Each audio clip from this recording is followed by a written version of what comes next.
Hello students, ఎలా ఉన్నారు? ఏంటి స్టూడెంట్స్ అంటుంది?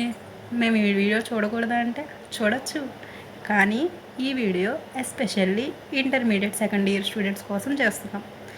మీకు ఇంటర్మీడియట్ చదివే వాళ్ళందరికీ నెక్స్ట్ ఏం చేయాలి, నెక్స్ట్ ఏంటి అని క్వశ్చన్ ఉండేది. ఆ క్వశ్చన్ కోసం మీకు ఎంట్రన్స్ ఎగ్జామ్ రిలీజ్ అయింది. అలాగే ఇంజనీరింగ్ ఫార్మసీ స్టూడెంట్స్కి ఎంట్రన్స్ ఎగ్జామ్ రిలీజ్ అయింది. దాని పేరే ఎంసెట్. ఈ ఎంసెట్కి అప్లై చేసుకోవడానికి నోటిఫికేషన్ వచ్చేసింది.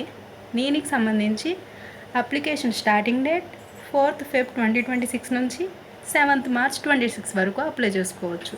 దీనికి అప్లికేషన్ ఫీ వచ్చేసరికి ఎస్సీ ఎస్టీ కేటగిరీస్కి 600, బీసీ వాళ్ళకి 750, అలాగే ఓసీ వాళ్ళకి 800. దీనికి అప్లై చేసుకోవాలంటే ఏమేమి డాక్యుమెంట్స్ కావాలి అవి అన్నీ నేను పైన స్క్రీన్ మీద చూపిస్తున్నాను, చూసుకోండి. అలాగే దీనికి అప్లికేషన్ చేయాలన్నా, అప్లికేషన్ ప్రాసెస్కి సంబంధించి ఏమైనా డౌట్స్ ఉన్నా పైన స్క్రీన్ మీద కనిపిస్తున్న మన నెంబర్కి కాంటాక్ట్ అవ్వండి. Thank you students.